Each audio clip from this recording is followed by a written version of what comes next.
You're listening to Skeptoid. For Brian Dunning, this is guest host Ryan Haupt for Skeptoid.com. Imagine yourself in southern Costa Rica in the 1930s. You're a digger working for a banana plantation, excavating the shallow tropical soil to make way for another row of agricultural monophyly, replacing the once verdant and diverse forest. Your shovel hits something hard, maybe an errant stone in the soil, so you work your shovel around the periphery to no avail. As you continue to dig around the object, you eventually reveal a 2-meter sphere made entirely of stone. Having grown up in the region, you've heard stories about these stone spheres known locally as las bolas. They're 1,000 years old, carved with magic potions, perfectly spherical, and filled with gold. Have you really stumbled upon an ancient magical relic? Or is there a more plausible history for the object you've accidentally started digging up?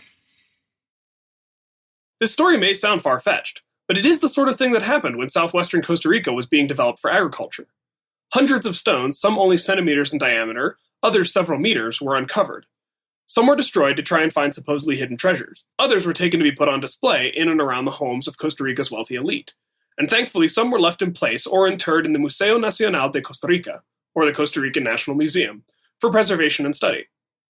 When they were first discovered, there was a brief period of intensive study, followed by a decades-long gap until interest was renewed in these stones in the 1970s, leading to their status today as objects worthy of archaeological investigation just like any other impressive Mesoamerican relics. To date, over 300 stones have been found in the Diquis Delta and on Isla del Caño. The Diquis Delta is named for the now extinct Diquis culture that used to inhabit the region. Some of the spheres are made from sandstone or limestone, about a dozen spheres each. The rest of the about 300 known are sculpted from gabbro, all common rocks to the region.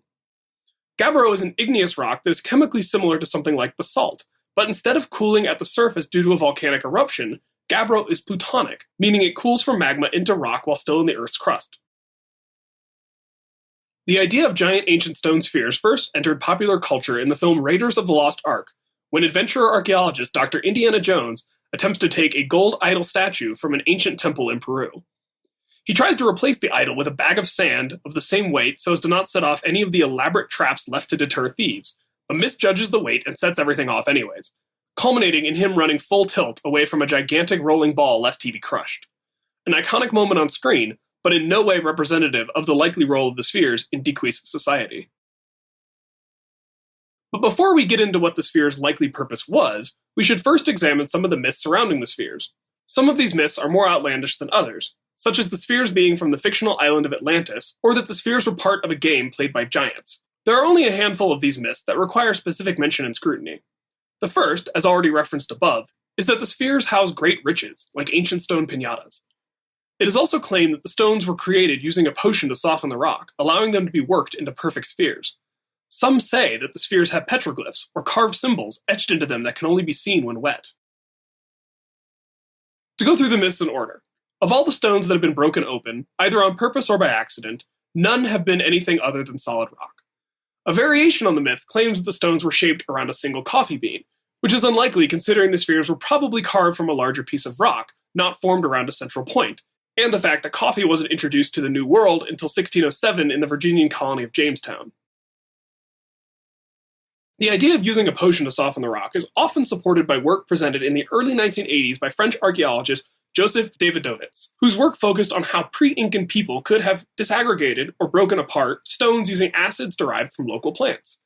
However, the stones in question were calcium carbonate-based, like limestone, and thus would respond to acid the same way an antacid tablet responds to your stomach acid.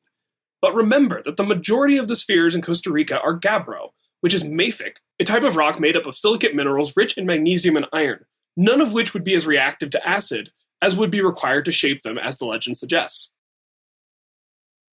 One of the most persistent myths about the stones is their perfect sphericity. It's sort of an argument from antiquity, that ancient peoples would have had some secret knowledge that allowed them to do something perfectly that we've only recently been able to duplicate with modern scientific techniques. And while the stones display an amazing level of craftsmanship not to be discounted, it is also quite obvious that they are not perfect spheres. Even a cursory inspection of easy-to-locate photographs of the sphere shows this. Now, it is possible, if not probable, that the spheres have changed their shape slightly over time due to erosion. But the inability to measure them as their original shape does not provide evidence to claim that they were perfectly spherical at some point in the past. All we can measure is what we have left, and what we have left are not perfect spheres. Finally, the petroglyphs that can only be seen in the rain. This is sort of an ironic claim, since including petroglyphs would mean that the stones couldn't be perfect spheres in the first place. However, taking the claim at face value, we certainly have found some spheres that include petroglyphs or other carvings. They can be seen while the stone is bone dry, but they are likely easier to see when the stone is wet. Paleontologists use a similar technique when looking at fossil trackways. A quick splash of water can make an impression in the rock much more obvious than looking at it while dry. And while most of the spheres today seem smooth, it is possible that originally shallow petroglyphs could have been lost to the rigors of time and erosion. The simple fact of the spheres is that they were made by the indigenous peoples of pre-Columbian Costa Rica, likely a part of the Diquis culture. They first started being made around the year 600, and continued past the year 1000 but ceased production prior to the arrival of the Spaniards. They represent another impressive example of the craftsmanship of people in that region prior to European contact, just like the pyramids of the Maya or the alpine cities of the Inca.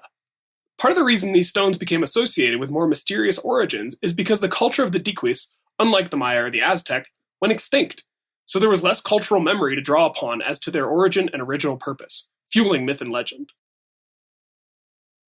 Further, research into their origin, manufacture, and original purpose was hampered by the fact that they were found on land owned by a corporation concerned with fruit farming, not archaeology. And many stones were removed from where they were found so the wealthy could have them on display around their homes and in their gardens, thus destroying all the information about their provenance and original placement within a larger context. You can't really roll a pyramid out of the way just so you can keep planting bananas. Our current understanding of how the spheres were made is deceptively simple, but no less impressive. Indigenous societies, working without wheels or draft animals, transported stone pieces of up to 15 tons to be sculpted into spheres without metal tools. This would have required a high level of organization, time, and skill to accomplish, and should be recognized for the achievement it was. That's likely how the spheres were made, but why were they made, and what were they for? One of the most promising explanations as to the true nature of the spheres is that they may have been arranged to mimic the stars in the sky, a terrestrial map of the cosmos, sort of like a tropical spherical Stonehenge. The petroglyphs may have also added information about the stars, mapping constellations right onto the sphere to give extra information to a knowledgeable viewer. But it is equally possible that the spheres were a status symbol for the wealthy and powerful, much in the same way they served for the wealthy modern Costa Ricans who had the spheres brought to their homes. The best way to answer these questions is through careful continued study and preservation. The people of modern-day Costa Rica are proud of the heritage that their stone spheres represent, and they have every right to be proud. The spheres represent some of the remains of a once impressive and advanced culture in the region they now call home. The problem arises when the spheres are presented as somehow magical or mystical, either through honest belief or as a way to entice tourist dollars into the area. Fortunately, with the recent advances in archaeology of in situ sphere sites and the support of the Museo Nacional de Costa Rica, the tide is shifting in favor of understanding the spheres in their appropriate historical context. The efforts have even borne fruit, as the settlements with in-place spheres on the Diquis Delta were declared a UNESCO World Heritage Site in 2014. There are many mysteries still surrounding the stone spheres of Costa Rica, but we have every reason to believe that with proper investigative techniques and scientific examination, we will progress in our understanding of the Diquis culture while still retaining a sense of awe at their artistic and technological accomplishments.